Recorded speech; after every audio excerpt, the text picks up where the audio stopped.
Let's freaking go. LSU absolutely blows the brakes off of what was a very hobbled Grambling team at the end. I hope the player that got seriously injured is okay.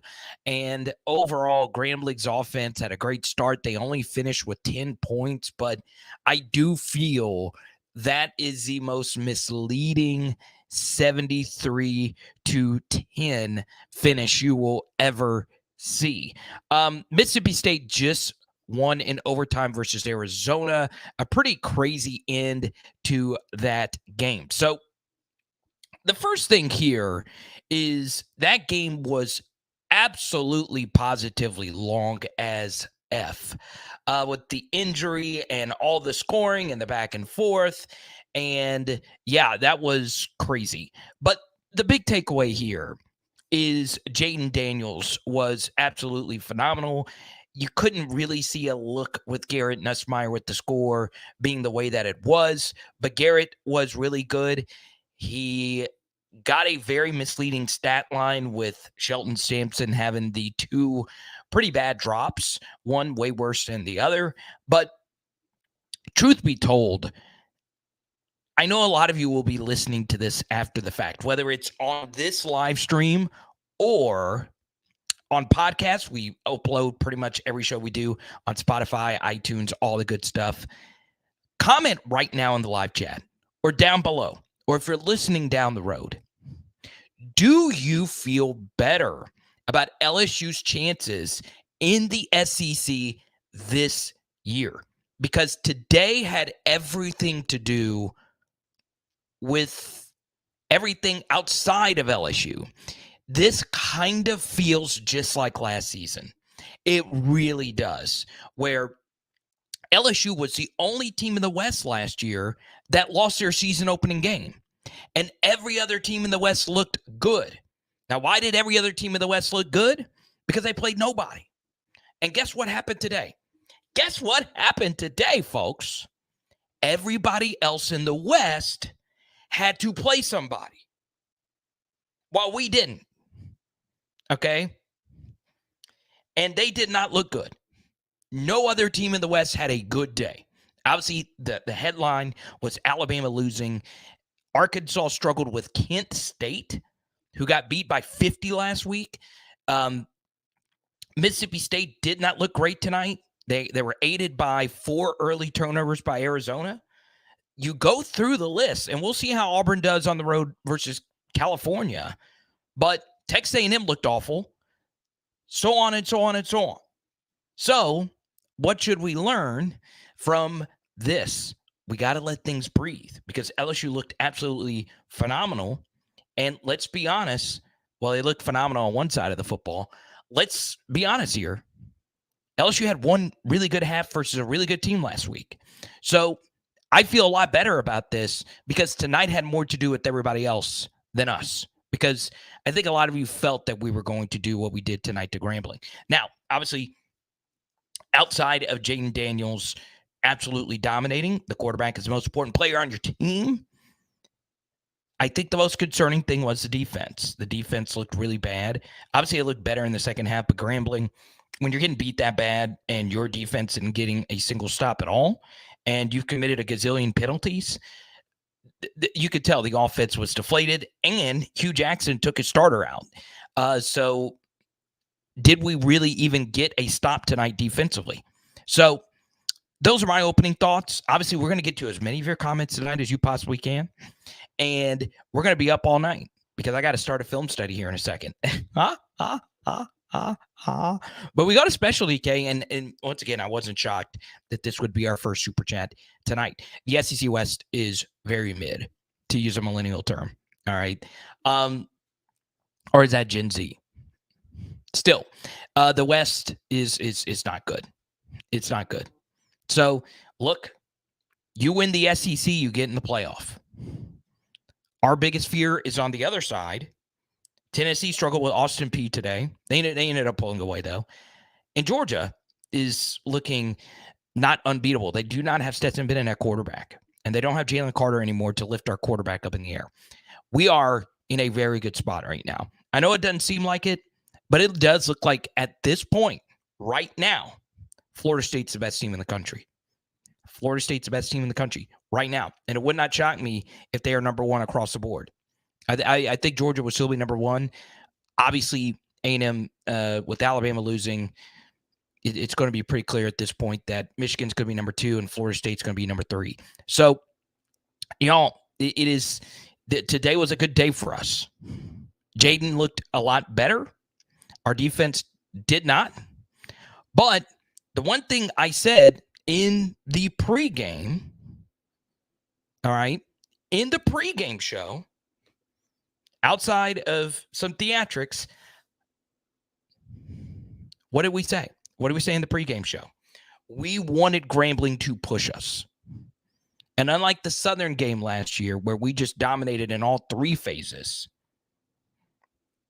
I'm so glad the Grambling offense moved the football. And they didn't just, fold. They gave us a look. And we know right now that at this point in the season, especially with all the offseason practices that we saw and heard, that the defense was getting torched, that our defense has major issues. Major issues. Okay? So we're going to talk about all that. Let's get to the next super chat here. Devin says, our defense will cost us 3 to 4 more games. Y'all, it's bad on the back end. A good coach will eat us alive. Can we score 50 points in SEC play? So that's the thing. This is going to be a question that I feel Brian Kelly's going to have to answer. Are we good enough offensively to win in shootouts? That's not our game. That is not our game. Our game is not a shootout. Okay? That's just not who we are. It's not in Jayden Daniels is, right? We are not a shootout offense. So our defense has to play better. It does. Okay? So, truth be told, this is a good time for LSU to really question everything at this point defensively. Everything. One thing I think Brian Kelly really needs to consider is not necessarily who's calling the plays, but who is coaching where. Remember, Jimmy Lindsey is not coaching. Okay? So we moved every position coach. John Jancic moved to the defensive line. Diaco moved to the jack linebacker. House is the linebacker coach, and our secondary coach is still the same. Okay? We've had a lot of movement. We had the late movement of Jamar Cain going to the Broncos, and maybe that's playing a role in our defensive struggles. Okay? So, y'all, we've got issues. We have got issues. And I'll tell you this. I hope this week in practice, the defense comes out pissed off. All right? Pissed off. I guarantee you, this week, knowing what I know about Brian Kelly, Matt House is going to be ripped a new one. Because this right now is unacceptable. You lose to a guy who probably has the best Heisman Trophy odds right now in Jordan Travis, sure. We'll let it slide. We'll let it slide. Jordan Travis is a really good football player. But where we are right now as a team, our defense, LSU. Okay. Now, obviously, we're going to talk about a lot of individual players because all offseason, we pretty much break down every player in their role. Okay. I thought tonight was a good night for KALEB Jackson. His name is in the title of this video. Could it be that the two best running backs on LSU's team didn't get a carry versus Florida State? It very well could be the case. Logan Diggs looks like the clear RB1 right now. And KALEB Jackson looked really good. Now, was that a beaten down Grambling defense he ran against? Sure. But folks, sometimes you have to use your eyes. Okay. Did Shelton Sampson have bad drops? Yeah. But he got open. I'll give him that. Use your eyes. What did your eyes tell you about number 53 tonight? I want everyone in the chat right now, including Tyler in a super chat. Tell me right now. What did your eyes tell you about number 53 tonight? At a Neville High School, right tackle, PHL guest. What I want you to give me your honest opinion. Because tonight he looked pretty good to me. Now, I'm always careful when I'm talking about players who, I've interviewed because, I know them. I like to be fair. I like to be as objective as I can. Lance looked pretty good, if you ask me. So, I think tonight, Brian Kelly got the biggest question answered, that Jayden Daniels should still be the quarterback. We'll see how he does versus Mississippi State. But I feel like he has got to make some really definitive judgments by Monday. Tomorrow you get a full day to watch the film. And now you got to go into what is going to be a very hostile environment in Mississippi State, a very emotional victory. They're going to feel last year that they should have beaten us. And the muff punt, keep in mind, they're winning. Muff punt changed the game. So, I'll tell you, Slade Roy's play last year saved our season.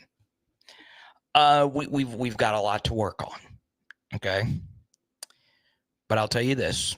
I was watching this game in the corner of my eye. Obviously, I'm going to do, my whole full Mississippi State breakdown like we did last year. It looked like Arizona kind of gave it away there, if we're being quite honest.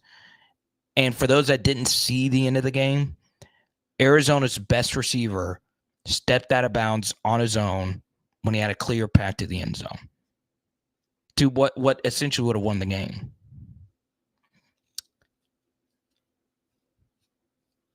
I'm telling you, SEC is wide open. We get to Tyler's super chat. I'm seeing 2 to 3 more losses unless we have major defensive changes. Guess what? 2 losses. If we finish the season with 2 losses, we're probably winning the SEC. Just depending who that loss is against. I don't know at this point, though, Tyler. I don't know. Because obviously I have the SEC channel. Power Hour SEC. Go subscribe to it. We're going to be doing a lot of content because this weekend was something that screwed with our mind. It really did. There's no Bryce Young to save Alabama. They did not look good. They just didn't. They looked disheveled.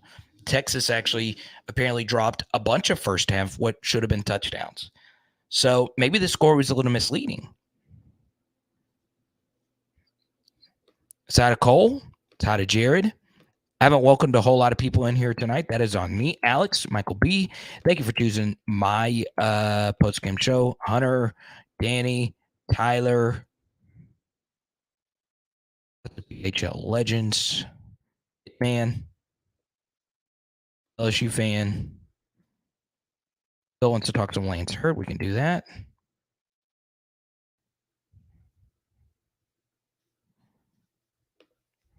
Billy wants to talk some at house. Okay.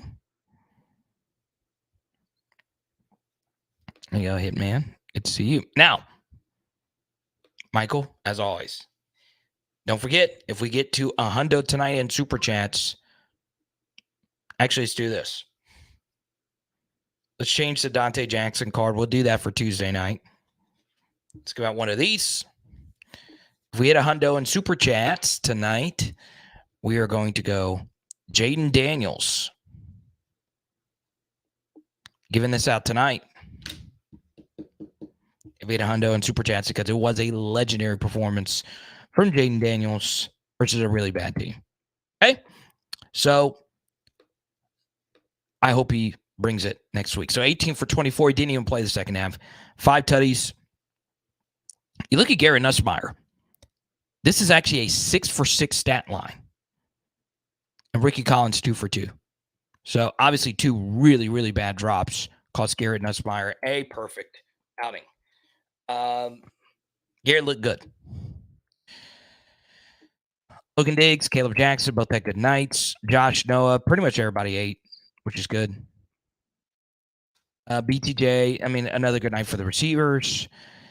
Obviously, the only person I think who potentially has taken a step back is Aaron Anderson, right? I think at this point, every other wide receiver has shown you something outside of Aaron. I've really been given an opportunity, but take that for what it's worth. Now, you take a look at the right column. Yards per play. LSU at 7.6. That's where we want to be, and that's really impressive considering we were at over 9, and that's a lot of bad runs to bleed out the clock, and we were dominant. 11 for 14 on third downs, really good stuff. But 622 yards. This is what concerns me, though, okay? Greg Pym pulled off the rare leg pick. Felt like the defense got more comfortable after that. Did y'all feel that too, or am I making it up? No, they did, TJ, but when the quarterback throws a ball and hits the receiver in the chest, number one for Grambling, I'm not going to say what I was going to say about single-digit numbers, but if you were to pull the miracle, you can't have the guy wearing Uno drop as many as he dropped tonight. He kind of gave us the interception. It was an incredible pick by Greg Penn to catch it between his legs. But yeah, you know, I think as far as the defense is concerned, TJ, they pulled the starter after that. And Miles Crawley was really good. I know his stat lines up on the screen, 14 to 25. That is very misleading. He had so many drops, and he was really freaking good tonight. And we do not want the opposing team quarterback looking like Peyton Manning out there. And they did. So, TJ, this is kind of strange for me. And it gets subjective, right? I share all these stats. They're great. But when you're playing in such a blowout game, you really have to use the eye test. You really do. Because everybody that is in the SEC is going to see a scoreline of 72 to 10. I think LSU just bludgeoned them on both sides of the football. But that is not what happened, okay? You got to use your eyes. That's why it's very important to actually watch the games, right? One thing that I think, and I do this for every SEC team, I go watch every highlight video and just use my eye test to go along with the stats, the game, and all that stuff. And it'll tell you a lot, okay? I'll tell you this, Ian. Mississippi State, they're 2-0. They're going to be at home. It's going to be an 11 a.m. game. They did not look good in either one of the games. Like, I think they struggled a little bit early versus Southeastern. And they did more tonight to not lose the game than Arizona. All right. So there you go. Alex, so man, I need to go watch Texas. I know a lot of you watched the Texas game over the LSU game, and now you're over here. Tell me this for those that were able to watch the full game or watch it closer than me, because obviously I'm focusing on the LSU. Do you believe that had more to do with Texas being good or Alabama being mid? Let me know. No, James, I agree. That's what they should have done. I'm telling you. I know it sounds so strange. This was a major W for Grambling tonight. 72 to 10. Who cares? And that's what everyone expected to happen. Your offense looked good, and you got a check. And the band got to play in Tiger Stadium. It doesn't matter how bad you get beat. You could tell your grandkids, hey, I got to play in Tiger Stadium. And also to add to it, there's a lot of historical significance with, Eddie Robinson growing up in Baton Rouge. Had a huge impact on him being one of the best college football coaches of all time. So historically, kind of like the Southern game last year, a lot of history with Grambling and LSU. And I thought that was great. And if you want to learn more about that, we have Pooh Bear on the Golden Boot this last Thursday, and we talked a lot about HBCU football. If you want to learn more about Grambling, okay. Is Colorado better than LSU? We'll talk about Colorado a little bit later. Okay. King Ulysses watched the Alabama game. He believes Alabama being mid. Specialty K. Blue believes that as well. Texas isn't a power again. They just beat Bama. It's got a Jason. Thanks for all your support over the years, man. People are so concerned about SEC defense. You mean like the games Ole Miss and Mississippi State play today?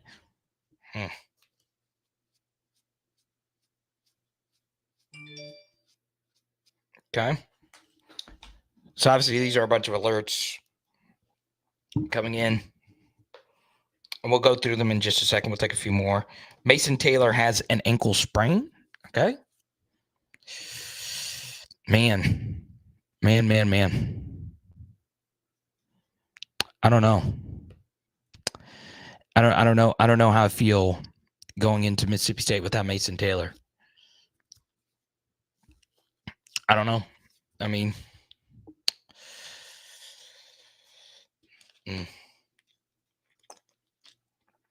very key piece, right?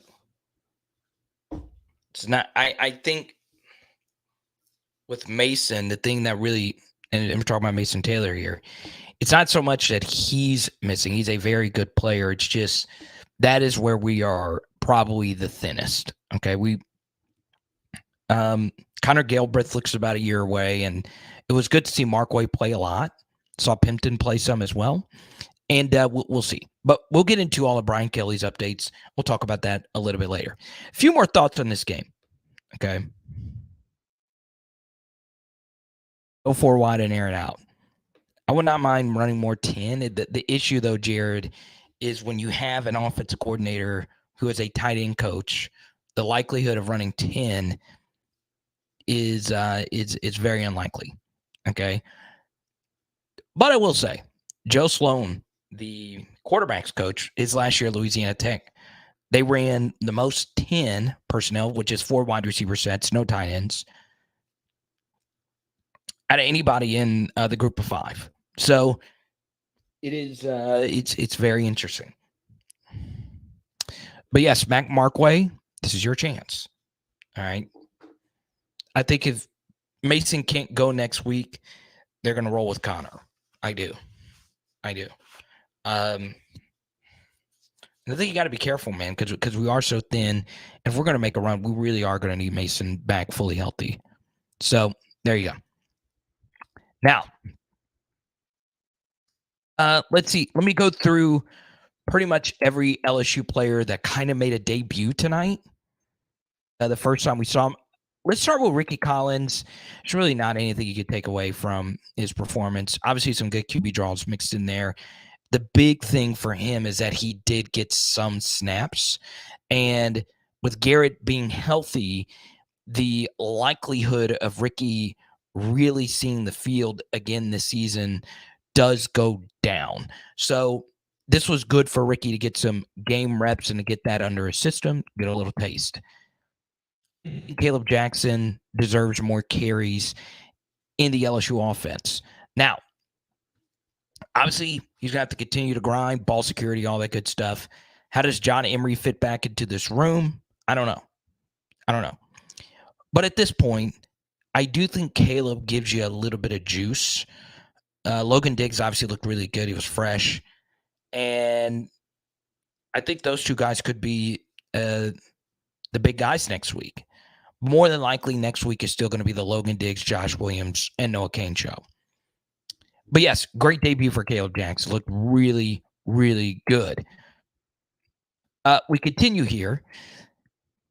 Chris Hilton looked really good as well. Obviously, the first catch, I did feel like he had an opportunity to make the guy miss and make something happen, but his back was turned to the end zone. Would have been very difficult. And the touchdown was really good. When you give him a free release, he's going to make you pay. I do give Malik Neighbors a lot of credit for getting him open, drawing the defenders and opening up the space. But obviously, Chris Hilton deserves more snaps. And one thing I will say about Chris Hilton, now, this does include last year's game versus New Mexico. So New Mexico obviously is not a great team. But what I will say about Chris Hilton is Jayden Daniels rarely throws the football to the deep middle portion of the field. Okay. What I can tell you is to Chris Hilton, he has now completed 2 of these throws to Chris Hilton over the deep middle. And even though one of those throws was versus New Mexico, that at least shows me that Jayden trusts Chris Hilton on deep routes. Okay. Now he was wide open with the free release both times, but still, Mac Markway had a good start, and it was good seeing Kamarion Pimpton get his opportunity to play. So obviously feeling really good about that. Now, we get over to the defensive side of the football, and we're going to just do a first-timer report and get back to all your questions. Let's see who Deshaun Womack. I'd like to see him probably get some more run. David Toviano playing. I mean, I think at this point you just got to play. I mean, let's. It was interesting to hear Brian Kelly talk about red shirts, and also Aaron Murray talked about red shirts tonight on the live stream. Ashton Stamps has now played in 2 games. I think if you're a true freshman and you play defense, you just got to be ready to play. Jackson Howard has now played in 2 games. So Jeremiah Hughes has now played in 2 games. It's time to play, right? I've also I think I've seen a few other defensive players. I don't think I saw Kylan Jackson dress out just yet. So there you go. Let's go to Jared. Super chat here. Let's go to Grant. In response to the poll, what grade would you give the LSU defense? Grant says D to the first quarter, A to the second quarter. Oh, A for second, third, and fourth? Ooh, strong disagreement. D, I would go this. D in the first quarter, C in the second quarter, and then B in the third and fourth. But the games was just so out of hands. Okay? So there you go.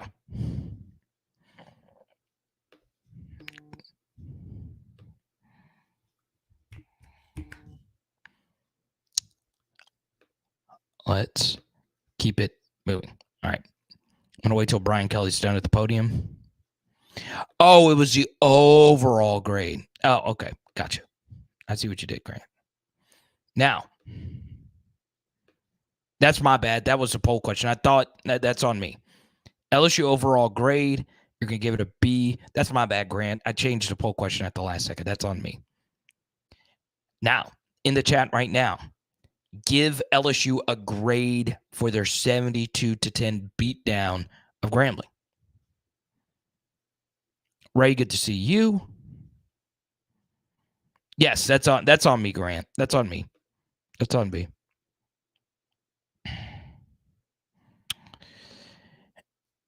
So Mason Smith was over penetrating. Yeah, he had some snaps like that his true freshman season where he would over penetrate the play. And obviously that it kind of comes down to scheme. When you give up, 2 third and longs on QB draws, the first one, okay, you had a really good play call. Our guys are rushing upfield to get pressure. That's what we want to do. All right. The second one, you have got to be ready for the QB draw. You just do.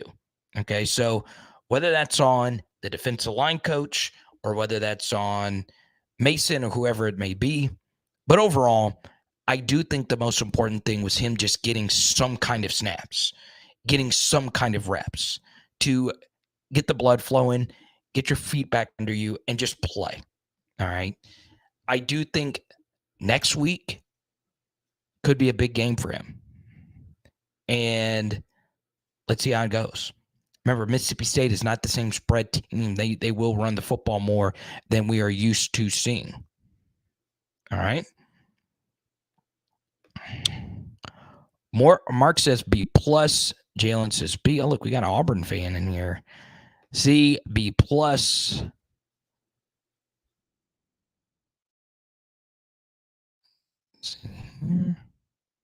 Our D line looked better against FSU. I don't know about that. I do not know about that. Carvers goes B plus. There we go. Now, I do think Brian Kelly is done at the podium. So let's pull up what he had to say. Okay. Wilson Alexander, who was in the room. Good LSU follow, of course. And we go here. Brian Kelly. LSU corner Denver Harris. He's making progress. There's a lot of work to be done, but I'm not going to put a guy on the field unless he's committed to our process. He's not there yet, but he's committed to it. Mason Taylor has an ankle sprain, and Brian Kelly says Grambling linebacker Jaquavius Richmond will have surgery after getting taken off on the field on a stretcher, and he has feeling he's at Our Lady of the Lake. So there you go. Okay. Let's go to Koki Riley. Brian Kelly said Jayden Daniels left some throws tonight that should have been completed. Totally agree. We'll get to as many of those in the film study. We'll get film study tomorrow night, 6 p.m. Central. It's not going to be as detailed. I wish it could, because I do agree that Jayden could have had an even better night, but he was really good. I mean, he was really, really, really good. I think the only drive I thought Jayden wasn't great was the final one of the first half, and we still scored a tutty. I mean, he was just great. He really was. So that's basically it. That's basically it.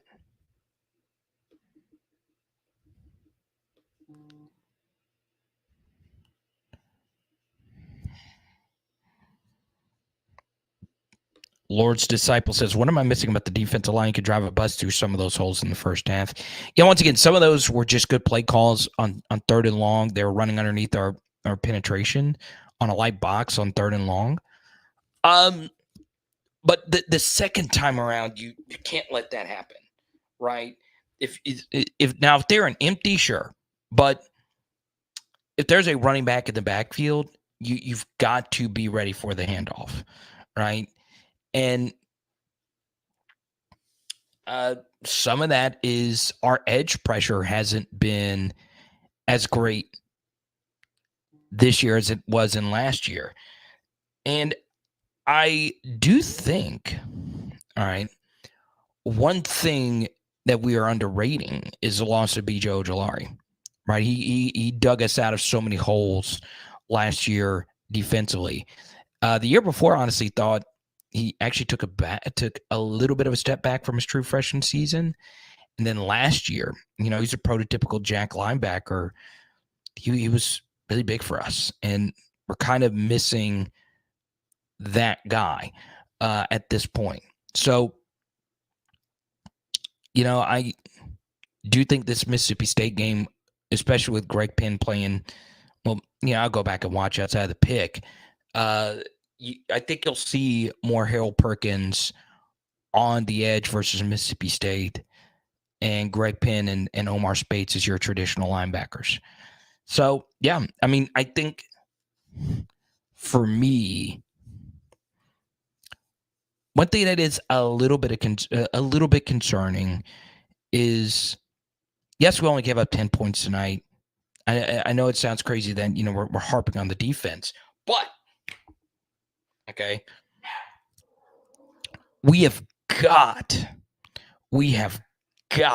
to start making some plays on defense, okay? It's really hard to make plays on defense with all the rules being against you. But I need some passes deflected. We're not even batting anything down at the line of scrimmage, right?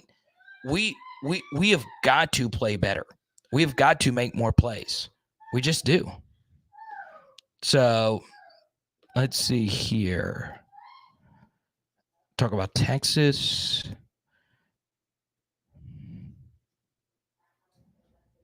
Okay.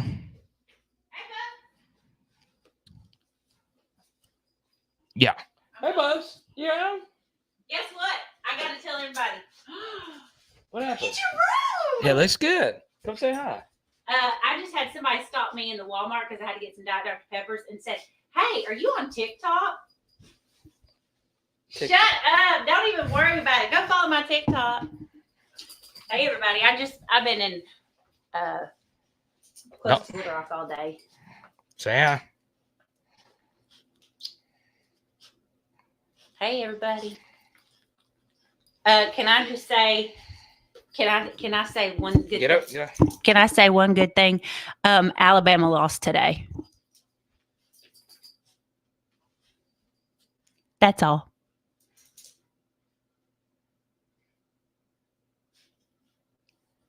Just kidding. Breaking news, y'all. Alabama lost. Hello, everybody. Hey, Jared. I'm so glad I know now that Alabama lost. I didn't. You know that? Did you know? No, I didn't. I was just focused on the LSU Grambling thriller tonight. I didn't think you knew that. LSU. Did you know LSU and Grambling played in an all-time thriller? I did. I heard just a little bit about it. It was such a close game that I was just glued to the LSU game. Was it like neck and neck the whole time? The whole time. You want a final score? Was 72-10. That's how close it was. Nail biter. Nail dadgum biter. Oh my God. Are you glad I'm home, Bubs? Yeah, I'm glad you're hanging. It's about a sissy. Bye, Kinky. Bye, guys. I'm gonna go and load my car. Love you. Love you too. Come on, Peter. Come talk to your Aunt Kinley. A nail biter. And don't forget, if we get to Hundo and Supers, we're giving this out. Back to biz.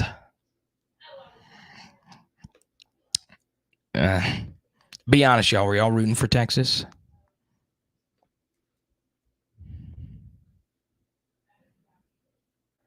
Nothing. Say, I just want somebody to make a play. I know it was an underthrow and he was beat. At least Ashton Stamps did something. I guess I don't know. I'm going to be honest. When Grambling put the backup in, I kind of faded a little bit and just started watching the Alabama game, like every single one of you. And I started watching the Mississippi State game, like every single one of you. And like it's weird. They gave LaTerrence Welsh a single-digit number. They're not even hardly letting him play corner. I mean, I think at this point, you just, if you play corner on this team, you need to have a shot. Now you can't really do that. But I will also say this from someone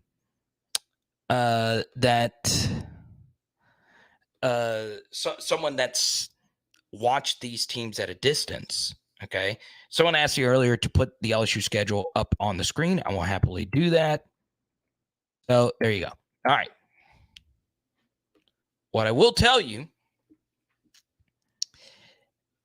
Mississippi State and Arkansas lack big-time skilled position players on the outside.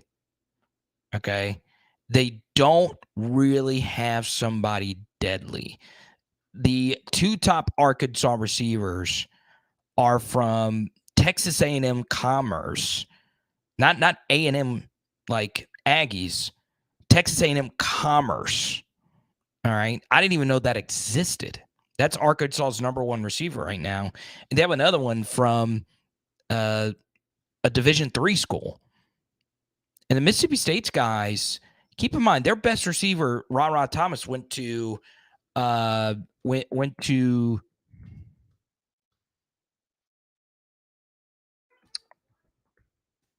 he go? Oh, yeah, he went to Georgia. So Mississippi State, now they've got some guys on the outside. They do. And obviously our secondary right now is really struggling versus everybody.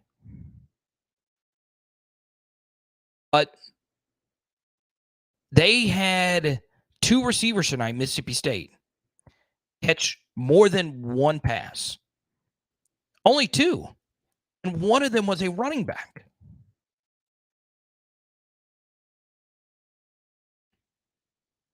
One of them was a running back. Now, Ole Miss and Missouri, they've got dudes. They've got dudes on the outside. All right. And they've got really good play callers. So maybe our defense is going to catch a break these next couple of weeks. Now, you're playing against 2 very experienced quarterbacks that we have played a lot in Rodgers and Jefferson.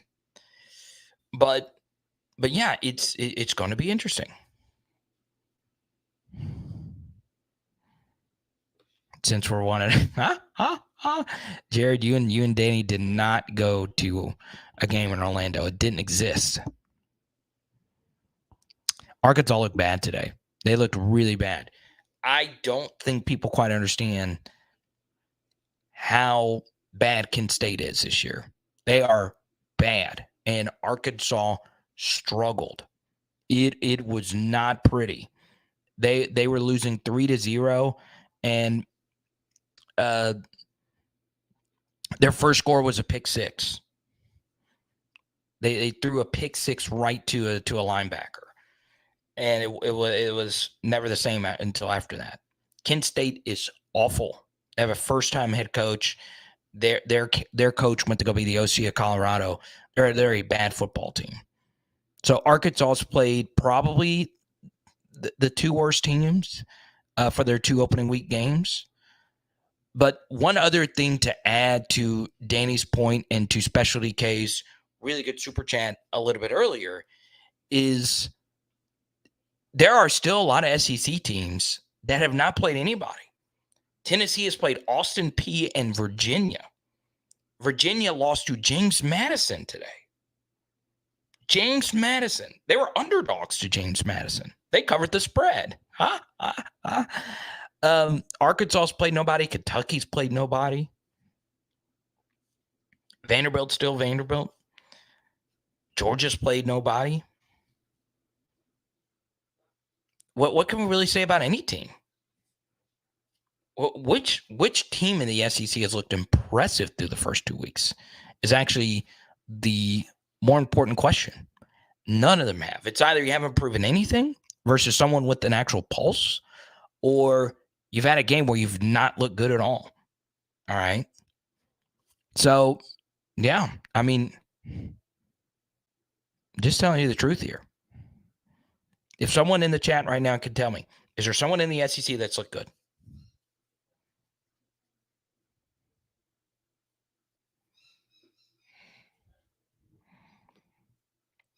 Yeah. There's a lot of money that I saw from people I follow that loved Auburn -6. I don't remember who tweeted me this earlier, but I said, hey, this is a team from Alabama taking a plane to play to your body clock. It's 11 p.m. to their body clocks in California. It ain't easy, man.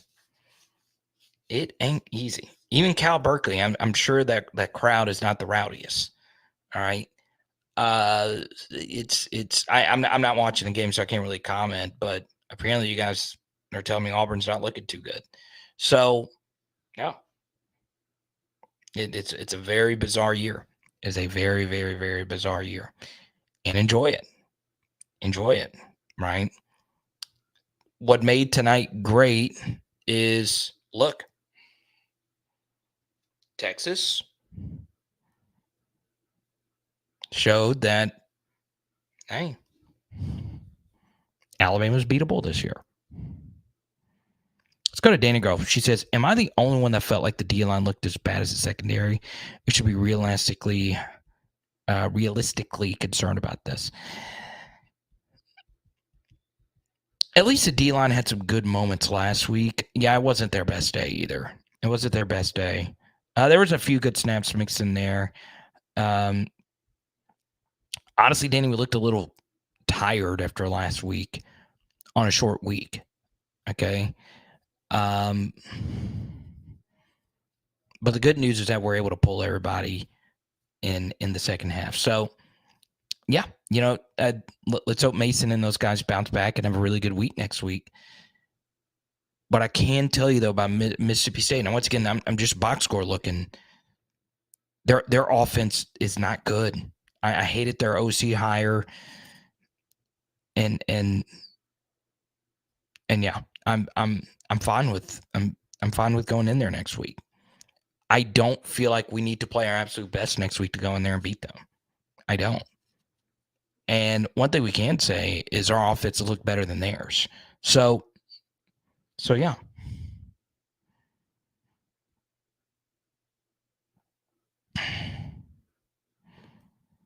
No gap discipline and over penetrating. Yep, that was part of the issue.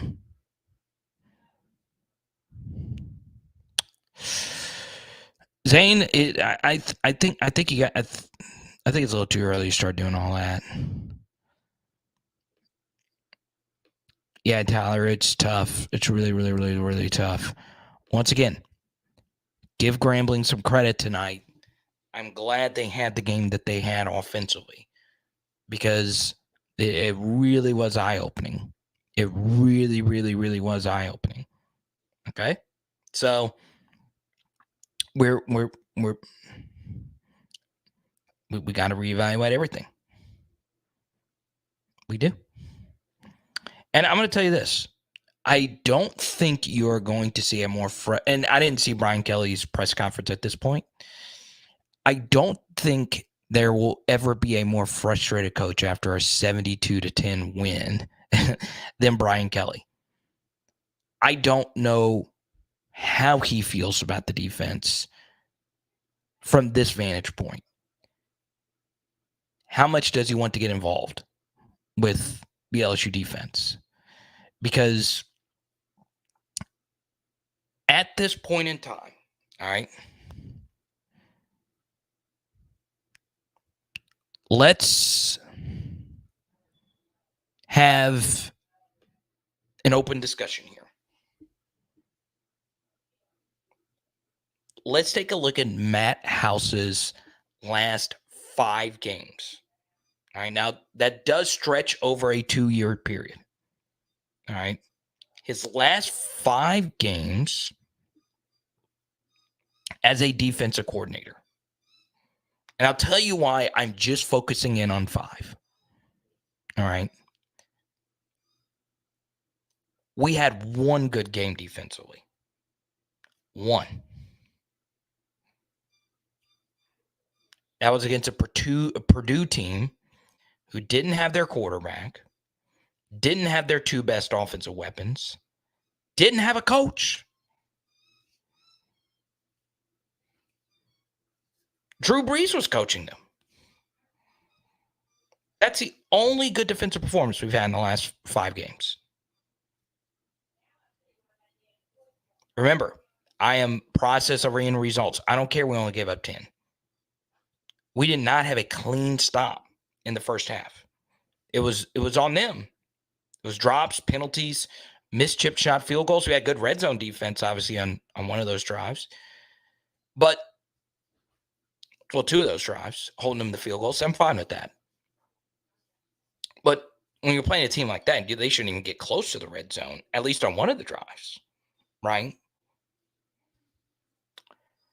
So take out the Purdue game against a JV team that didn't really show up. 4 consecutive games that were head scratchers. All right. 4 consecutive games. Now, my stop at 5.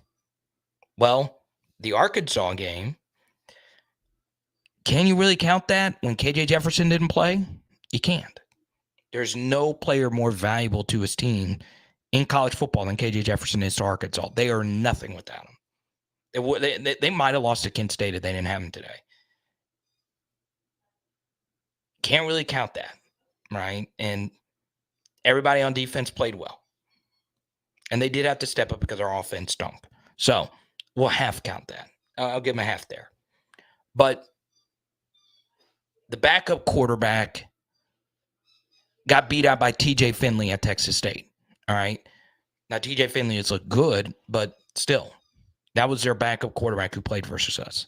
And then the third string was a walk-on. And then the game before that was the Alabama game. Legendary defensive performance. Give Matt House his flowers. One of the best defensive game plans I have ever seen at LSU. Matt House was freaking incredible. Incredible versus Alabama. He had the Harold Perkins spy to chase down Bryce Young. It worked to perfection. Perk dominated that game. We had Jarek have a really good game, and Jarek honestly won us that game defensively as well. We had a lot of guys step up. But why can't we count the Alabama game? Why can't we do it? Because you have 2 weeks to prepare. You have 2 weeks to prepare for that game. Okay, that's not how normal college football works. You get 1 week. It's a week-by-week game. You got 2 weeks to prepare for Alabama. So give Matt House his flowers. That was a dominant defensive performance. But it's been rough. It's been a lot of rough. Okay, because you had that Florida game before Alabama. Not too great. Ole Miss, we had a good second half. Have a good offense. Florida had a good offense last year, so take that for what it's worth. But yeah, it's tough. It's tough. But once again, I do feel we can bounce back these next 2 weeks. I really do. Now, something else that's going to be really big on Monday, not only for the game, but something to keep in mind, and one thing people are not talking enough about at this point is, and obviously all our focus should be on Mississippi State, but Monday will be the first day that we learn new kickoff times. Okay. So for those that don't know how that works, the powers that be who control the sport of college football are the television networks. Okay. They get to determine what time every game is played. Now, the first 3 games every year have predetermined times already set. So we have known the start times for these 3 games for months now. All right. We do not know the start time for Arkansas. We will learn that on Monday. Okay. Why is that important? Because obviously we want to play Arkansas at night. Okay. That's obvious reasons, right? It gives us the advantage. Nighttime Death Valley. There you go. So something to look forward to on Monday.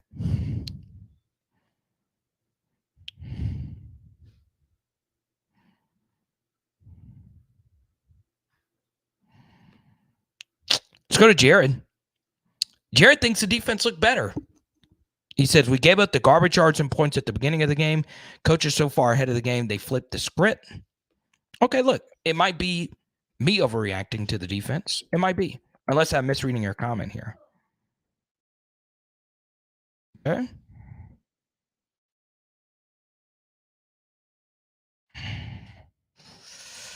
Yeah, Danny, it is. I mean, look, if the guy who is scheduled to coach the jack outside linebackers is now coaching the defensive line, it does change things. It really, really, really does.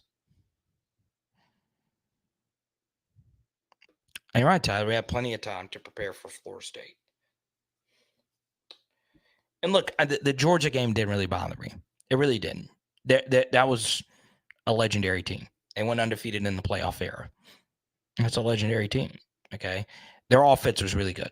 So I give him a pass there. I'll give him a pass for that game. But Texas A&M, they were just running the ball. I mean, I don't know. And obviously we had a good defensive game versus UAB mixed in there. I'm sorry. This channel is not about Blazer erasure.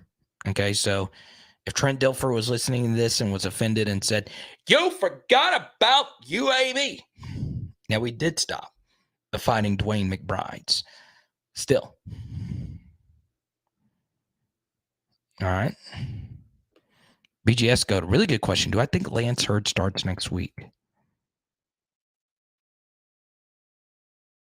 Not a 50 on that in both ways. 50-50 on what I would do and 50-50 on what I think Brian Kelly's going to do.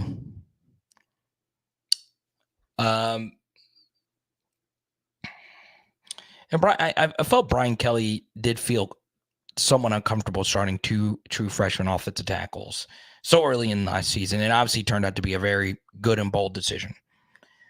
Now he's got to make another bold one. Do I start another true freshman at offensive tackle?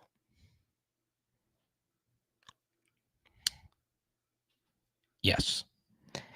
I do think so. I really do. But what do I think is going to happen? It's tough. Maybe after a full rewatch here of the Grambling game, I could have a better answer for you, BGS Goat. So there you go. We'll talk Jimbo a little bit later. We don't play them till the end of the season. Okay. I was very shocked that they lost today. I will say, if there was something, if you're an A&M fan, to take away from it, is that your offense played okay. God, that defense. It's crazy. Absolutely crazy. Man. Yeah, I don't think people quite understand, LJ, how ordinary Will Rogers is as a quarterback. And that could come back to bite me. He could light us up next week because our defense is tough. All right. But, the guy that really killed us last year was Ra Thomas. And he's at Georgia now. They completed 2 players had more than 1 reception tonight for Mississippi State. One is a running back. Okay. Charlie on Facebook, Cal Berkeley and Rowdy. That's so funny. Now,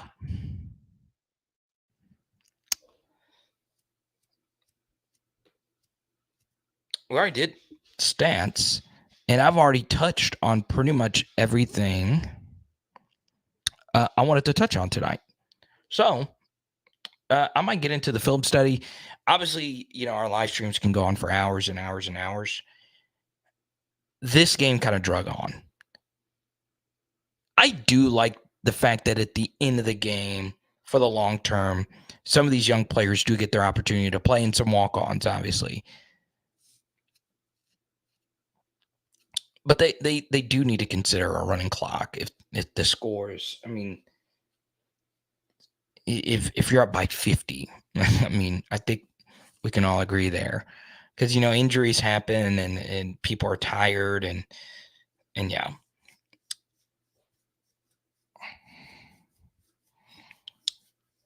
The Master Blaster. Now here's what you're going to do. In the next 10 to 15 minutes, I am going to answer as many questions as we possibly can. But if you do super chat, we'll keep it going. Okay? Let me check to see what the super chat meter is at right now. We are about 55 away from giving away a Jayden Daniels card tonight, right here on PHL.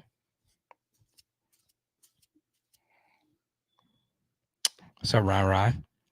Okay, for Rai here. I know I'm doing a bunch of eye test stuff, and we just beat somebody 72-10. So let me take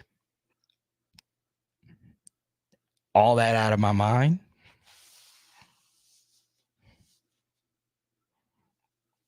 Put the LSU blinders on. Let's freaking go! 72-10? Grambling, are you kidding me? Jayden Daniels looked absolutely fantastic, looking one way, throwing the other. Even though he missed Malik Neighbors down the sideline, he made a great read when we ran Haas juke. And outside of that one miss and a bad BTJ drop, Jayden Daniels was phenomenal. You got Kyron Lacey's confidence up, BTJ's confidence up, Malik Neighbors' confidence up. Malik's confidence went up. Lance Hurd looks like the next freaking Andrew Whitworth. We freaking ran the football with Caleb freaking Jackson. And yes, Shelton Sampson had 2 bad drops, but he got open. He'll eventually catch those passes. Offensive line looked great. Bo Borderline got some reps. DJ Chester got some reps. Everybody got to eat tonight on the offense. Garrett Nussmeier looked fantastic. He would have been a perfect 6 for 6 if Shelton didn't have the 2 drops. We freaking cooked tonight. Cooked. There are no negatives tonight. The defense only gave up 10 points. 10 points. Special teams was great. We caught every punt, thank goodness. Snaps are on point from Slave Roy. Kicks were great. Jay Bramlett didn't even need to play. LSU by 50 next week in Starkville, the land of the cowbells, the lamest tradition in the SEC. Let's freaking go.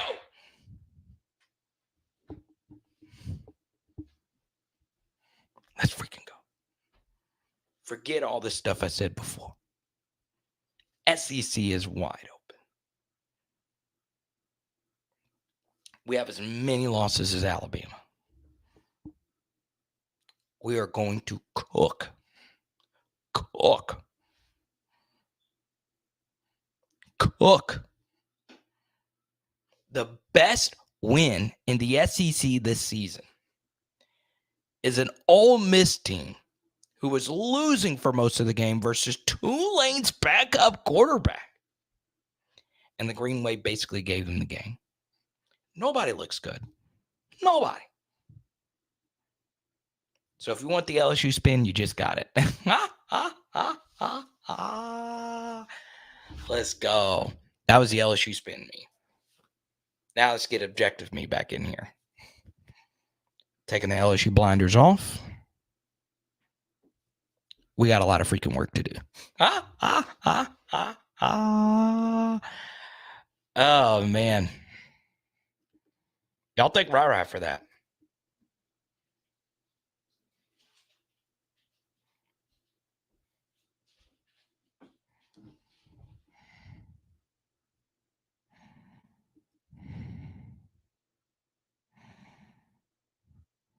Oh, no. They did it. Oh, God, Texas. They just screwed themselves, man.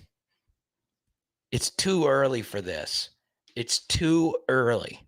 It is too early to start doing this right here.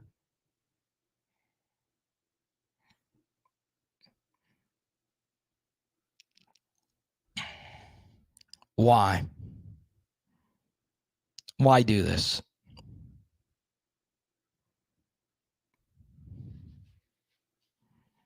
Oh.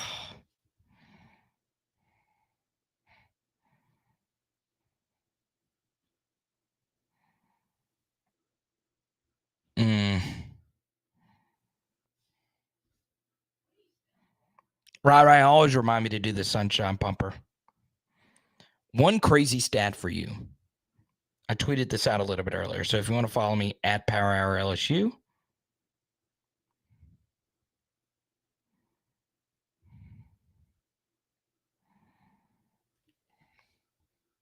who would have thunk through 2 games, Garrett Nussmeier would have more rushing touchdowns than Jayden Daniels? There's a stat for you. Ha, ha, ha. Now, Jayden played phenomenal. It is just very bizarre. I would have never thunk it. Obviously, Garrett getting the quarterback sneak. And by the way, it was good to see just simple quarterback sneak. By golly, it's still a good play. You don't need Jalen Hurts, who is the best quarterback sneaker of all time. The Eagles were unfreaking stoppable. Tom Brady was good at it. You don't have to be big. The quarterback sneak. Just push. Give me a Bush push.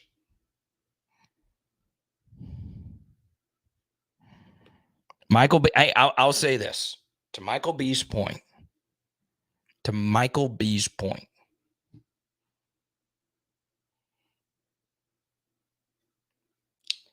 He did super chat earlier this summer.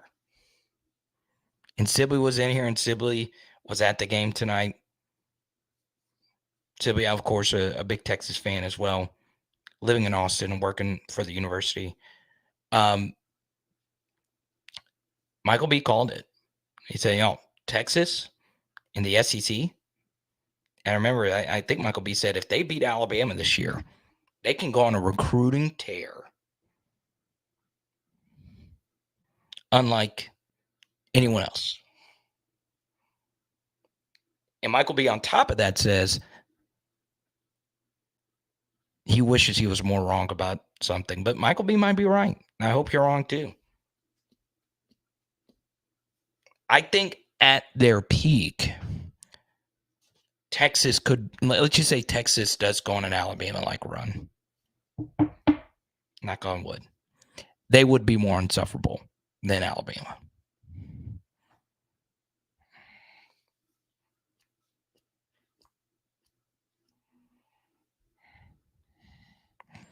Drew Brees was a great QB sneaker as well. He did the football over the plane thing. I've not really seen anyone else do that. I think, Drew did that more than anybody.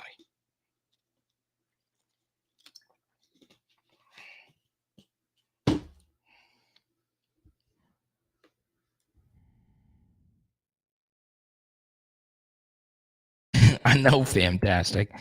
I don't know if that's like, I get Tennessee doing it after the Alabama because that's always been the cigar game. And Alabama's always smoked cigars after Tennessee. I don't know if it's worth Texas doing it over Alabama. I don't know.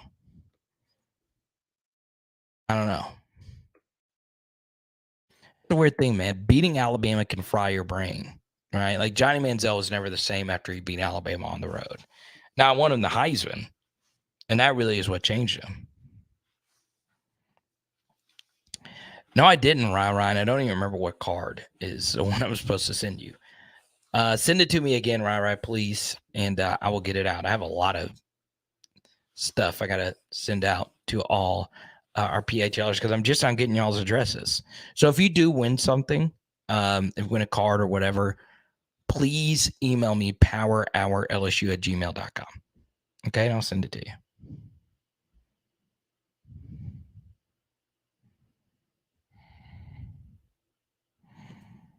Kansas looked good, man. The Leipold offense. I would like to see Kansas's offense be run with elite athletes.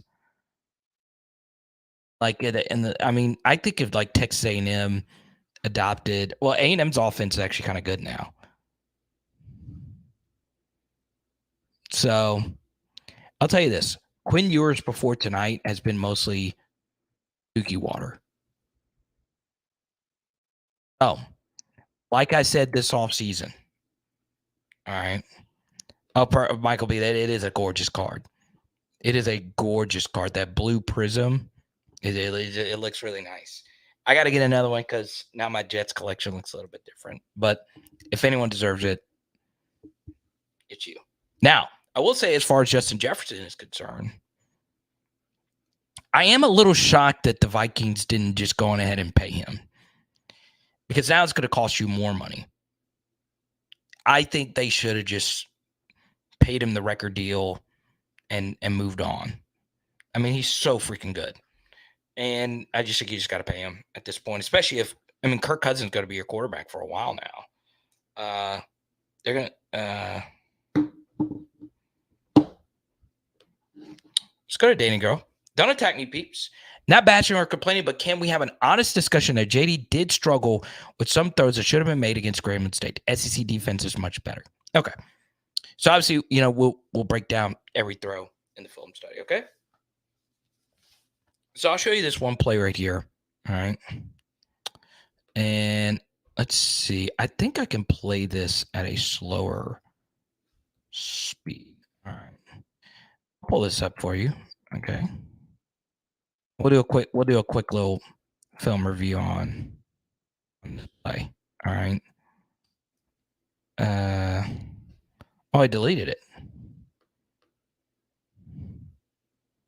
I don't really know why I deleted it. It's all good.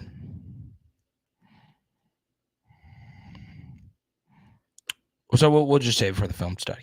So I kind of did it during the silly rant. So we ran Hoss Juke. All right. We've broken this play down plenty of times. I could play another clip for it from the New Mexico game that I have saved on here. So we ran Hoss Juke. And Jayden missed Malik down the sideline on Hoss Juke. Now, why was this relevant? Well, the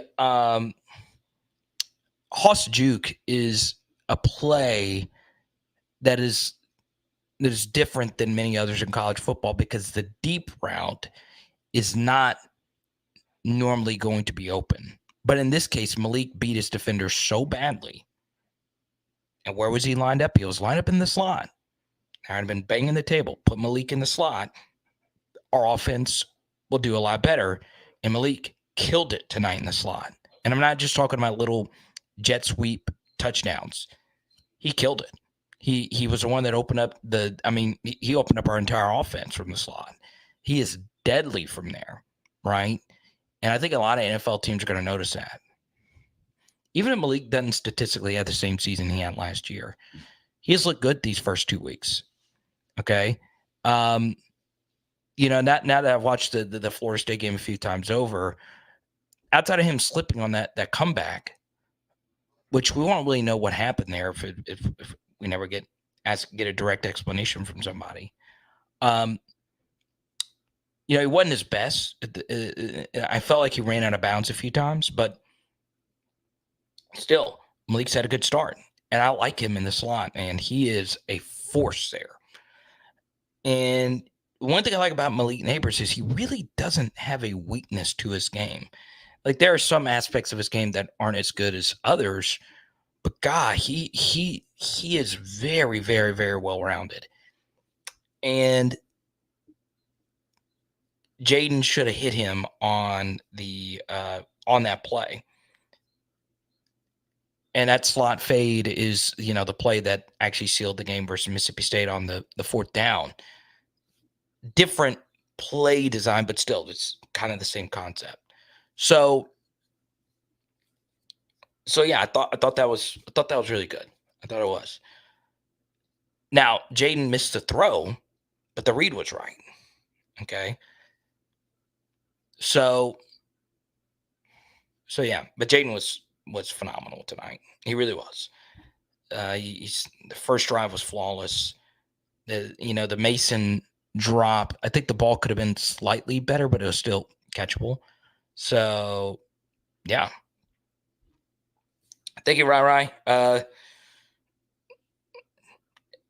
you remember what card? I could go back and look at the live streams, but let me know which card it was, and I'll send it to you. I feel like we haven't talked a whole lot about Logan Diggs since, he was mostly used in the first half. Really good night from him. He had a lot of juice, and we'll need him. I thought we ran him a lot. We didn't see Trey Bradford at all tonight. And, of course, John Emery is back next week, more than likely. Actually, I don't want to say anything definitively at this point. You never really know. But thank you, Danny, for the super chat to keep it going. And let's see here. we are 40 away from giving out the Jayden Daniels card. Okay. So there you go. Now we'll do it again. In the next 10 or so minutes, I'll answer as many questions as we possibly can. But if you do super chat, we'll keep it going. Okay. I had a 5 a.m. wake up call today. If you follow me on Instagram, I posted a few things. I DJ'd a 5K this morning. It went really well. It was a lot of fun. Didn't like getting up that early. No, I was going to be up really late. But it was good. And in return, I got some ribs. I don't know about y'all. I love ribs. Okay, it was a Jamar Chase card. Okay. I don't remember which one, right, but I'll send you a cool one. How about that?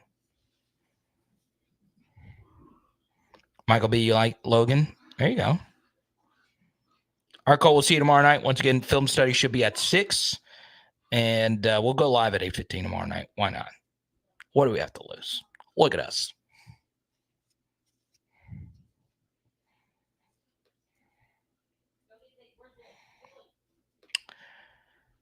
But yeah, you know, Danny, that throw was a miss, and there was another one. But you know, if a quarterback dominates like Jayden did, I am going to tend, especially in a post game, to be on the more positive side.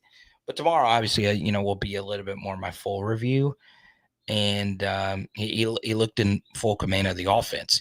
The thing that's very interesting though, Danny Girl, is I know the level of competition is just so different, but now that we have a sample here of 4 games of Jayden Daniels playing bad competition, I say bad, but lesser competition, Grambling, Southern, UAB, and New Mexico, one question that I think would be very good to ask of Brian Kelly on Monday, I don't think tonight would have been a good one, but on Monday would be, hey, why does Jayden Daniels play a certain way versus the bad teams, but then versus the better teams, we don't see him as much in the pocket making throws?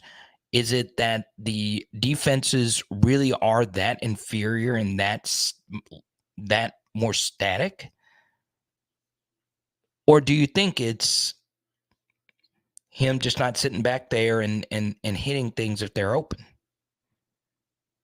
Because I feel as if Jayden played the way, and once again, it's such a different level of competition, Florida State, to what we played tonight. But, you know, last week, there were times he looked really settled, and then there was times where I felt like he just got off his first read a little too quickly. I think that's what happened on the Brian Thomas Jr. miss early in the game. But, yeah.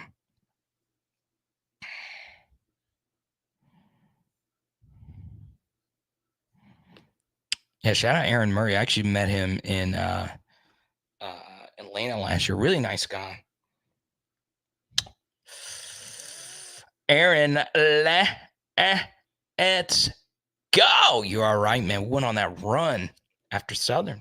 Let's take a few more here, and then we will skedaddle. Let's see here. Corn Pop. JD seemed to be a second late on many passes. Welcome to the channel, Corn Pop. Yeah, it does seem at times he's a half second late on throws.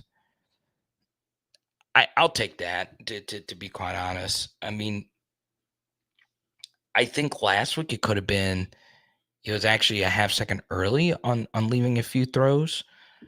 It's hard, man. That timing can get tough, right? Obviously, his running ability can be a blessing and a curse, right? Because when you think about it, you only, obviously we break the plays down in slow motion so everyone can see the plays, but it's a little bit tougher when you are such an elite runner like Jayden, that it's always just kind of in the back of your mind. hey, I could do something really special if I just go.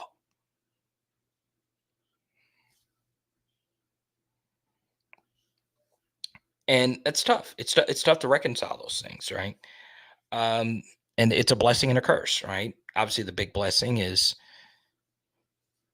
a lot of times his decisions to run are the right ones. And then there are times when the decision to, take your eyes off a play is not the right one.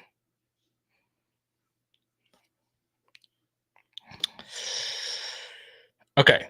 I'm gonna have a very controversial take here, Mikey, about the Shelton Sampson drops. You should look at those as a positive. Okay.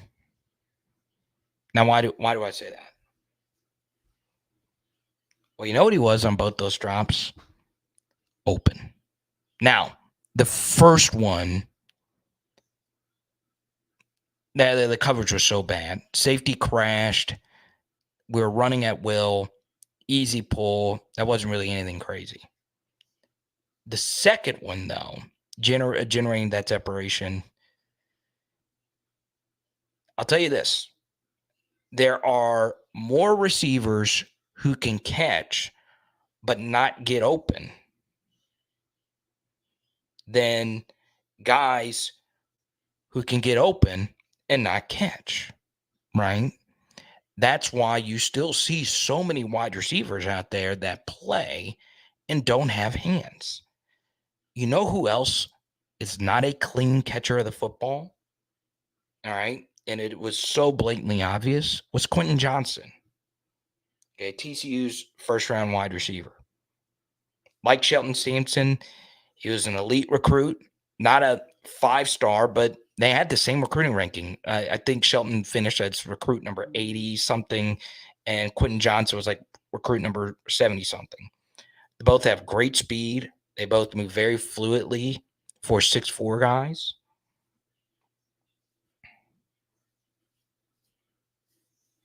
They both run pretty good routes.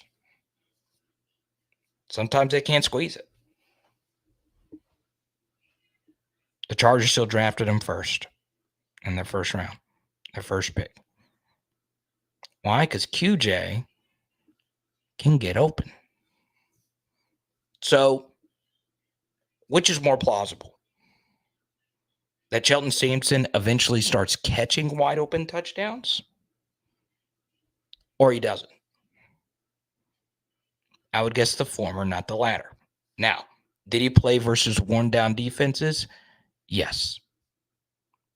Did he play versus those worn down defenses with a backup quarterback who's a starter level player? Yeah. So obviously he had those two major advantages that a lot of backups in those situations or just players don't really have. But if I was Cortez Hankton, I'd say, hey, good stuff. You got open. Get on the mother effing jugs machine today. Catch 100 balls every day. Look it in all the way. Okay. I would also tell you this.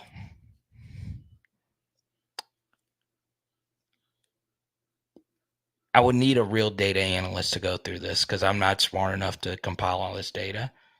Anecdotally, though,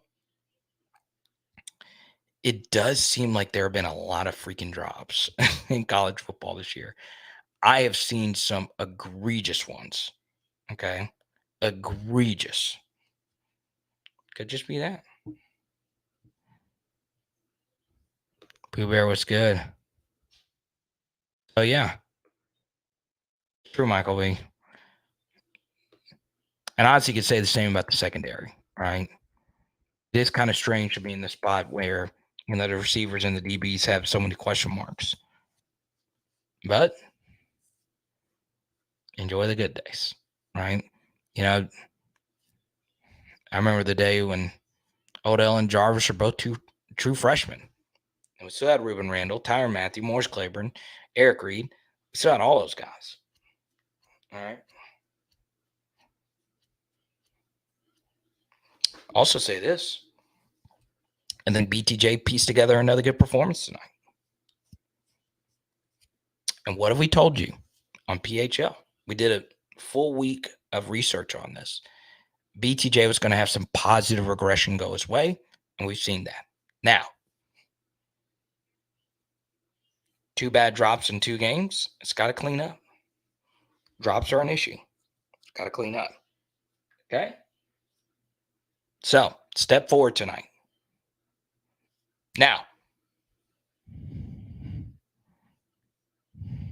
what's up, Robbie? Good to see you.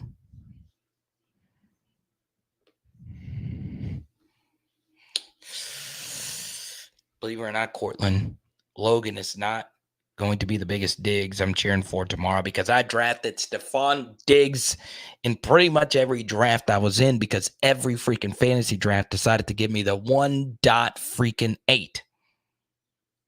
And with Cooper Kupp getting hurt, I had to take Stephon Diggs every single time. You think Josh Allen's just going to feed Gabe Davis? No. I'm cheering for Stephon freaking Diggs this year. But yeah, Logan had a good game.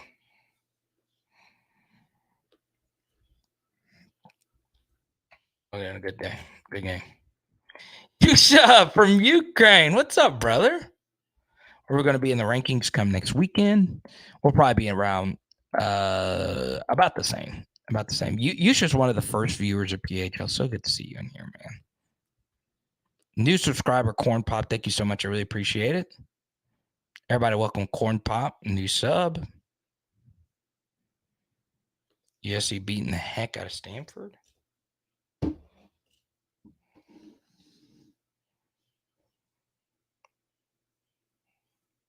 No, I forgot that I was competing against UFC. Do y'all want me to say what I'm about to say about UFC? Style bender? Are you kidding me?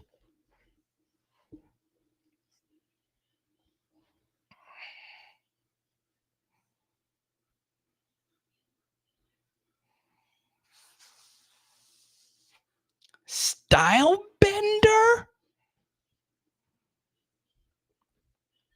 Look, y'all are the real ones watching me in the background.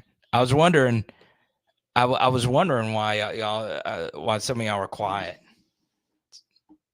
Bayou Bengal is normally pretty active when he's in here.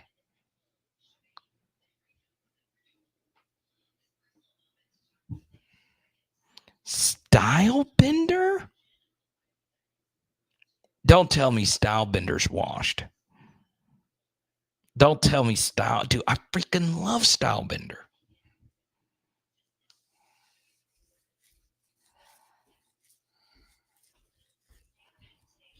Cortland tried to tell everybody, man.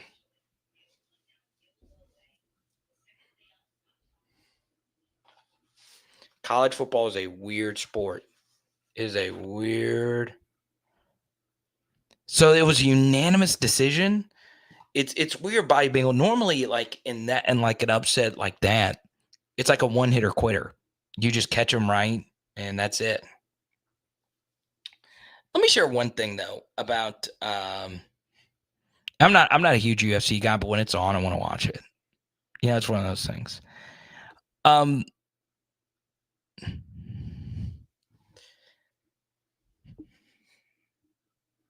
I know I beat this point over with a dead horse over and over and over again, but I can't, like, take college basketball, for instance.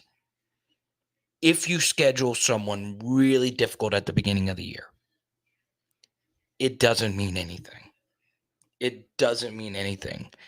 If you win the game, yes, it could help your RPI to get you a higher seed or whatever, but coaches schedule somebody very difficult at the beginning of the season because it helps them in March, because you're used to playing someone out of conference at a neutral site, and it gets you ready for an NCAA tournament game before you actually play the conference schedule, right?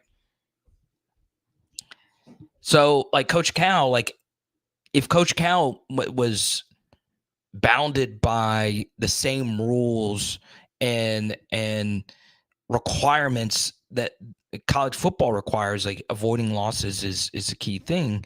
Coach Cal would never schedule Duke to start the season. Nobody would. Okay. College football is different. So much of who you are comes down to who you play. All right. It's part of the reason why I did a 40-minute video on Kentucky football this offseason. How they were so fraudulent as a program, because they're able to game their schedule and really put softies at the beginning of the year as warm-up games. Kentucky has looked horrible. They have not looked good. I mean, they were down 7-0 to Eastern Kentucky with like 3 minutes left to go in the second quarter. And I tweeted out, I was like, Kentucky's going to win this game. But God, they look bad. But you don't talk about them because they play teams so bad that they know they're eventually going to win. But if you go look, they rarely come out of the gates and just blow their bad teams out. All right. College football is all about who you play. Sometimes I really think that, right? And when it comes down to actually winning the national championship, it's about how good you are, right? Because you're going up against the elites, and you know it's all hands on deck in that situation. But how we view programs as wins and losses, I think really needs to be reevaluated, right? Like LSU should be given credit for, and I know we're an elite program, and I'm not asking for, I'm not asking for sympathy for scheduling difficult teams, but I give LSU credit for doing it. Dante, good to see you.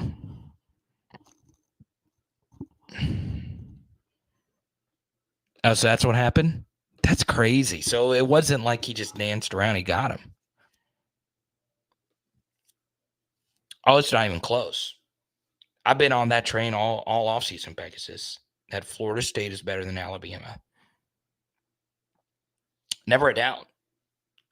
I felt going into the season that LSU was the second best team in the country, behind only Georgia. I thought Florida State was number 3. I really felt that way. And boy, was I wrong. We are not the number 2 team in the country. We might not even be a top 10 team. Okay.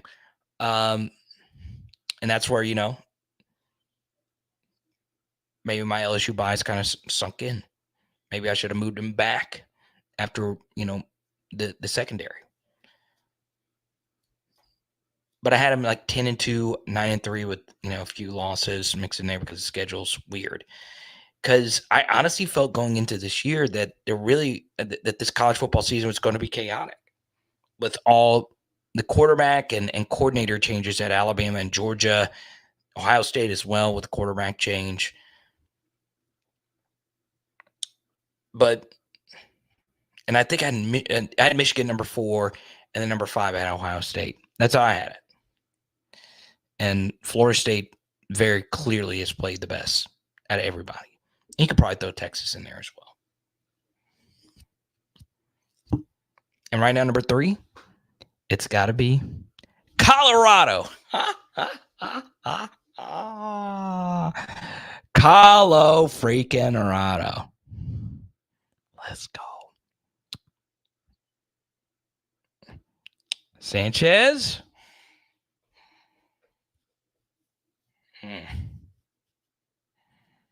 Sanchez, don't be doing all this dirty talk. I mean, it's Pac-12 after dark time. Don't be talking dirty to me, Michael. You're talking dirty to me. I don't like that. Only my wife can do that. Because I don't even want to think about this question right now. I don't even want to think about this. I don't even want to think about this right here. Don't even want to think about it. No. I don't want to think about it. Don't want to think about it. It's too late for that. I'm about to have to rewatch this Grambling game. Got some stuff for the SEC channel. Got to cut up. Been up since 5 a.m. Probably a little delirious.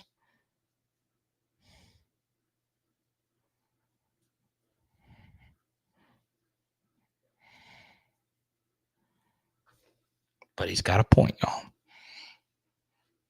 I'm just saying, he's got a point. Any chance we run the table? There is a chance. Now, they would need everything to go their way, but they would also need Patrick Peterson, Eric Reed, and Michael Brockers back. But, no, I'm just kidding. No, I think we can. I really do. I think we can with what we have in that locker room right now. I really do think so. We would need a lot of luck, though. All right, we would need a lot of luck. A lot. So Bayou Bengal keeps it going.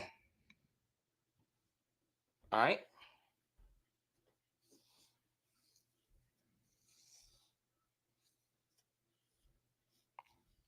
Sorry if this has been asked. It's okay. Your mind was busy watching UFC. LSU changed the offensive line exactly how I suggested, okay, for one drive, and it looked to work really well. Why didn't they continue using that combo, Hurd at tackle and Emery at guard?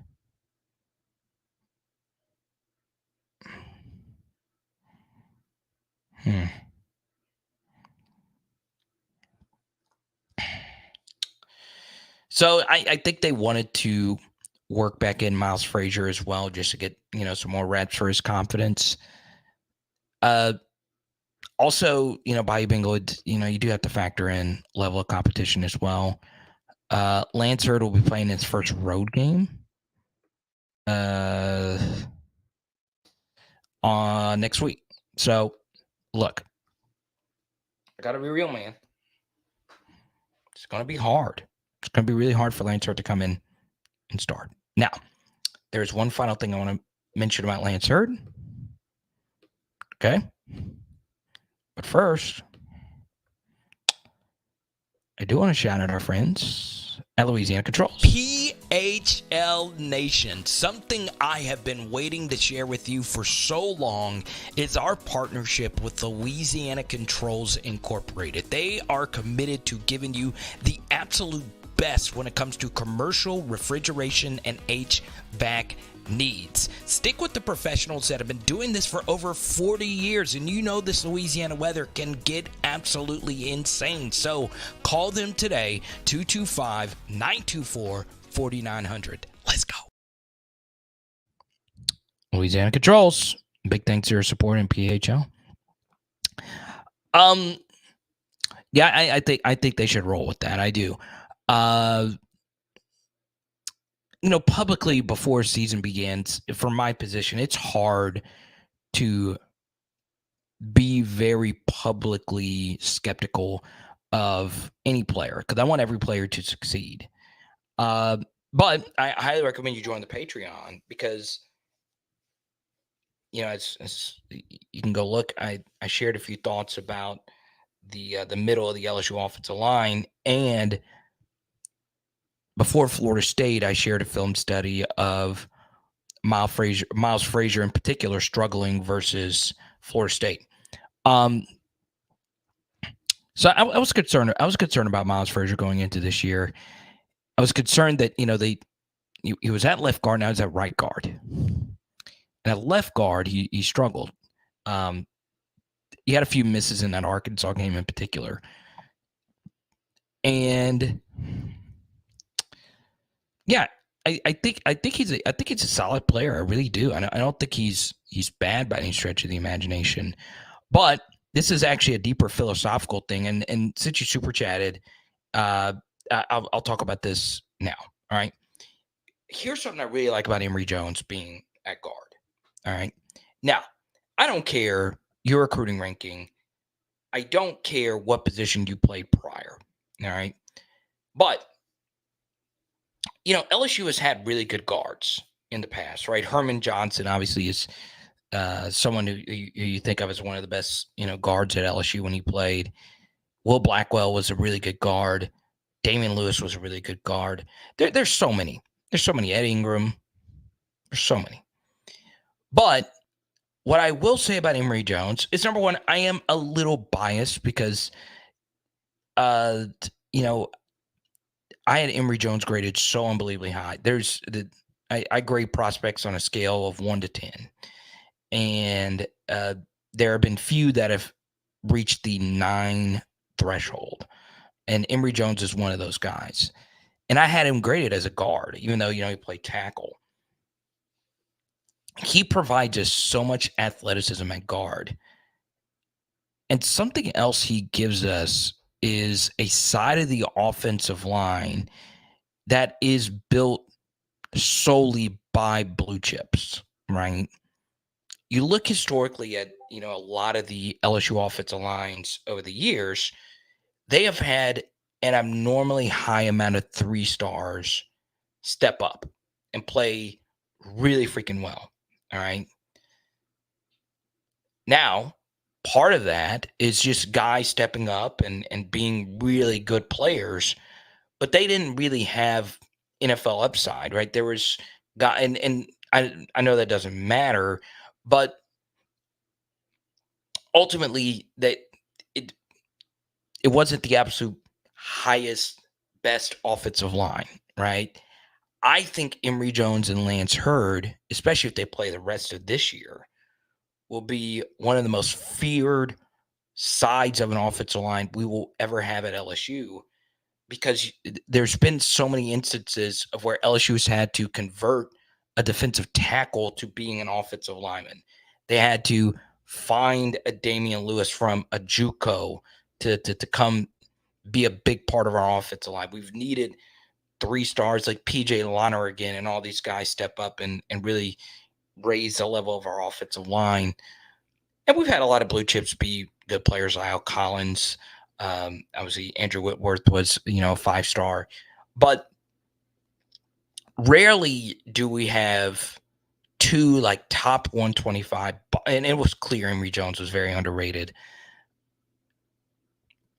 2 bona fide high-level players on the same offensive line. That is what normally Alabama has. That is what Georgia normally has. That's what freaking Ohio State normally has. And I think that would also send a message to those elite offensive line recruits. Hey, we'll play if you're the best.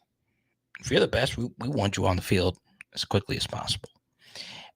I also think offensive line recruiting is best served out of high school. Okay? Transfer portal offensive lineman is the hardest to find. Just by sheer data, they enter the portal at a far less rate than skill position guys. Okay? So you got to get them out of high school. Something else, if you notice, is a lot of the transfer portal linemen that we have brought in. Oh, yeah, there's no point in rehashing the past, but they when we've had to play them at long periods of time, it's been tough. Outside of JUCO guys, it's been tough, right? So I think Emory Jones and Lance Hurd obviously struggle at times because Lance is so young and Emory Jones is still young in his career, but it does give us some upside.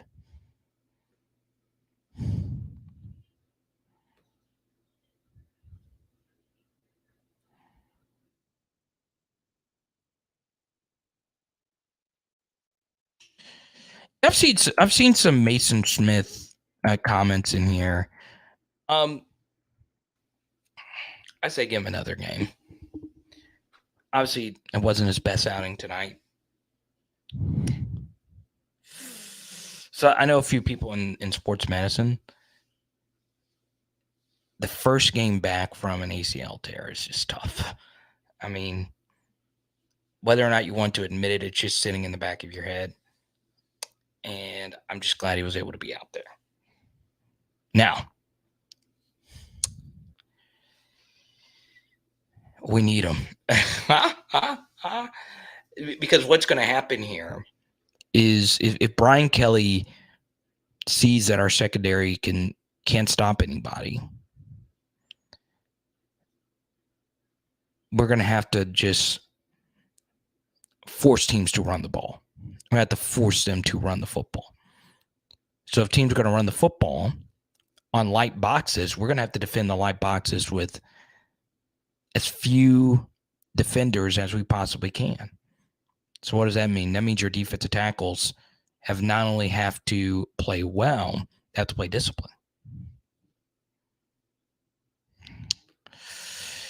Let me rewatch the Mississippi State game tonight, Grant, and I will have that to you by tomorrow. All right, we'll take a few more here. I kind of want to give this JAYDEN card out. 30 away from giving out the Jayden Daniels card tonight. We're close. Yeah, Lloyd. And once again, you could be a draft pick and not be an elite guy. That wasn't my point. My major point, though, is the teams that consistently have great offensive lines. Now, Alabama has honestly performed under expectations these last couple of seasons, but the Alabamas, the Georgias, the Ohio States, they blue chip the hell out of their lines.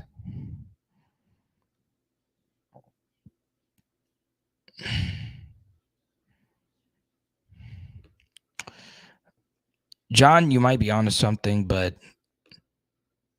history's kind of tough after just 2 games. So, yeah.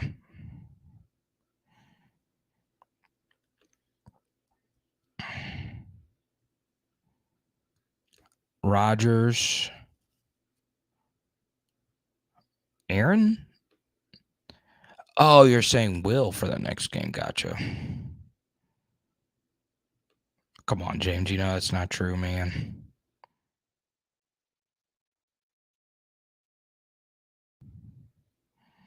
Oh, yeah.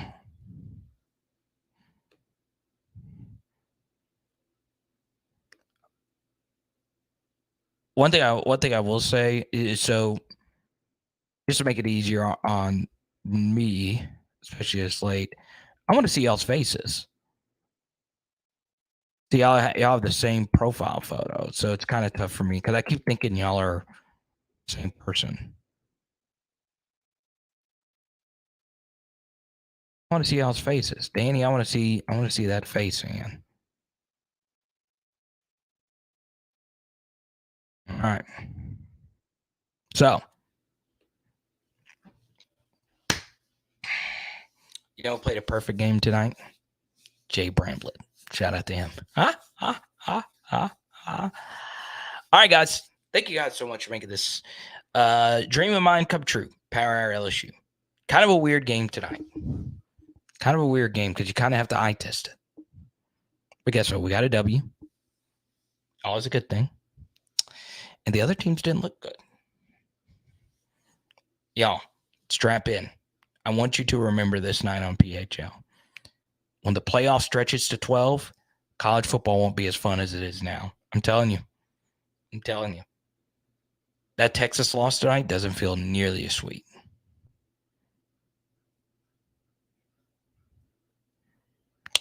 All right, guys. We'll see you tomorrow. It is Power Hour LSU. Boom. So, if you want to continue chatting with me, I'm going to be chatting in the Discord. You guys hang out with me all the time. So why don't you hang out with me really all the time? Hit me up on Discord. You can message me whenever. You get a one-on-one call with me, and you get a Joe Burrow card in the mail. So that's essentially your first month free. Sign up for the Joey tier. It's only $9.99 a month. You're already dropping some of these cable services. Like, I keep seeing that on social media. Refill it with Power Hour LSU, and you'll get game grades and everything from me. We'll see you then. Let's go. Oh, yeah, and tonight we're doing ribs. Let's go.